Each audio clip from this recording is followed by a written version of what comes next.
And I realized that healing power of friends, that yes, I feel the medical care, they saved my life.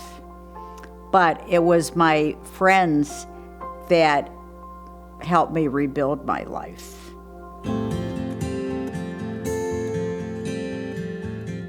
I was in a near-fatal automobile accident in 1965 that really changed my life. What happened is I was in a hospital for 2 months. And when you're in the hospital for 2 months, you have a lot of time to think and pray. And I remember making a vow to myself that if I survived, and if I was fortunate enough to get my life back, I would try to do something with my life and make a difference. And then it was really 10 years later that I had a chance to fulfill that vow. That's when I was hired as the Adopt a Patient part-time director. And this was a program that helped people in the psych center, that was our state hospital, re-enter the community by finding them a caring friend. I always think back at my career at Compeer, and I always think about to not be afraid to start small but dream big. I like to say, for people who don't remember what it was like in the 70s, you think about the movie One Flew Over the Cuckoo's Nest, and that's what it was like truly here. There were 1,500 people that were warehoused, and I felt that I took my lead from the patients. I felt that they said they would come back and be in the hospital, and I'm like, why are you back here? And they would say, it's easier. I have a roof over my head. I know I can get 3 meals, and I have a bed. And that's when I realized that I had to try to make life better for them. And how would I do that? By providing a caring friend who was outside the, quote, the system, somebody who could help them re-enter the community, be that caring friend to help them negotiate, whether it be their health care, whether it be food, whether it be a rehab program, to help them with daily tasks. Many of the people that were institutionalized weren't even from this area. They were warehoused in another city. And the fact that they needed to have somebody help them just become part of society again really made the difference. And by pairing a child or adult with a Compeer friend to help them on that road to recovery, to help them not because they had a diagnosis, but because they could benefit from a caring, supportive friend, it was very simple, but yet it worked.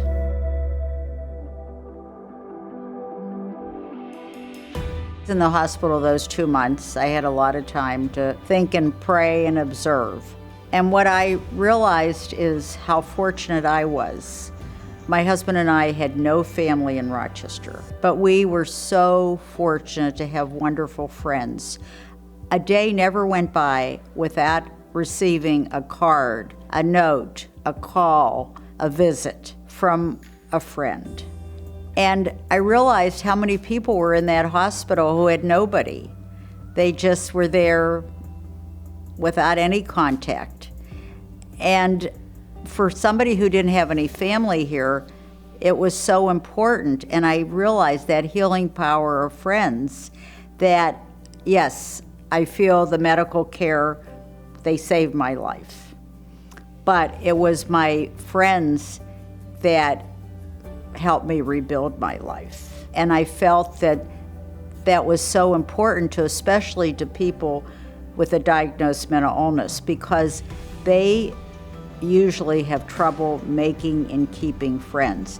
They don't have that acceptance. They don't have that understanding. And the fact that I like to think Compeer puts together two people. It brings that person who wants to be that volunteer, who reaches out their hand in friendship with somebody who can benefit from the friendship. But what I built the Compeer model to have it be an equal relationship, the volunteer and their friend, so that They're there because they want to reach out and help the person. And they're not there because of any particular diagnosis. They're there to say, you can benefit, we can share things. The whole matching process of Compeer is based on similar interests, availability of time. It's a word in our dictionary that means friend equal companion, French derivative. And when I was hired, they called the program Adopt a Patient, which kind of stuck in my throat.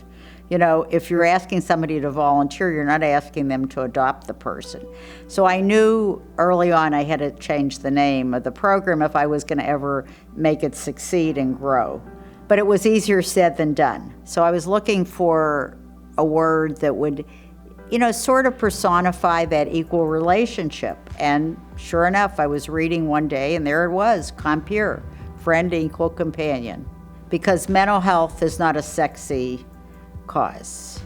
And I remember writing those grants and doing a lot of praying. And I remember the summer I went on vacation at the end of the summer thinking, I don't know if I'm going to have a job. And that first $10,000 grant that came in was, wow, okay, now we are on the road. We're starting. And once you get that first grant, then you go to the next foundation and you say, Gannett Foundation funded us. Maybe, you know, so that sort of gave us a little stamp of approval.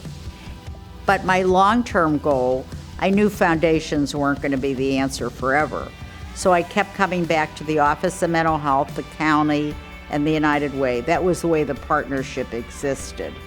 And I remember the director of the Office of Mental Health said to me, you have to prove to me what you're doing. I don't know what these people are doing together. They might just be partying all day.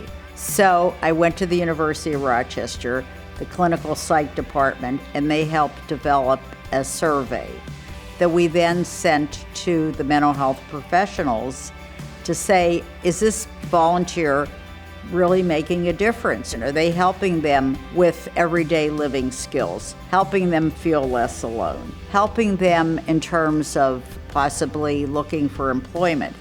The questionnaires came back with a very high positive response. And then the biggest thing was the Office of Mental Health wanted to know if we were keeping people out of the institutions, because that was the timing. They were looking to close in the 70s. And when they saw that we were keeping people out of the institution from going back or initially entering, we were a winner. So they gave us a demonstration grant and we came out with high marks. And after that, then they said, would you like to expand Compeer throughout New York State? So we divided the state in half and did 2-day workshops on the Compeer model. And within a year, there were 5 communities that wanted to start Compeer programs. And that's what we did. We wrote a grant to National Institute of Mental Health.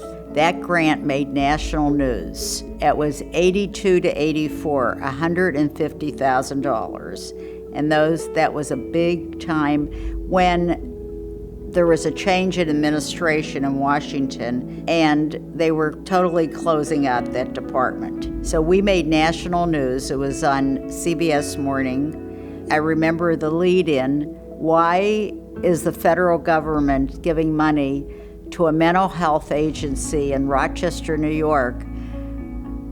And that was the lead-in. And the fact that this was a program that was saving lives and also saving dollars.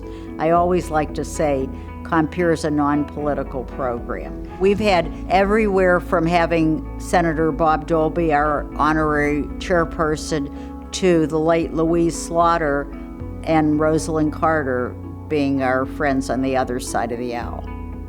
I still think one of the highlights of my life is with Compeer was when I went to Australia, and I came in and there was a room full of Compeer volunteers and their friends wearing Compeer t-shirts. And I still remember that was just to think, Australia, it's so far away. It once again verified for me that friendship is universal. And it doesn't make any difference if you live in Sydney, Australia, you live in Rochester, New York, Buffalo, New York, Sarasota, Florida. Friendship truly transcends all countries, all languages. I feel truly blessed to know that in some way I have been able to touch thousands of people who need a caring friend. I feel there will always be a role for a compeer friend because life situations happen to people. We don't live in a perfect society. In fact, we live in a very imperfect society. Sometimes it scares me when I listen to the news. So I know that there's an even greater need for compeer today than probably was when it began. We like to say compeer helps on the road to wellness.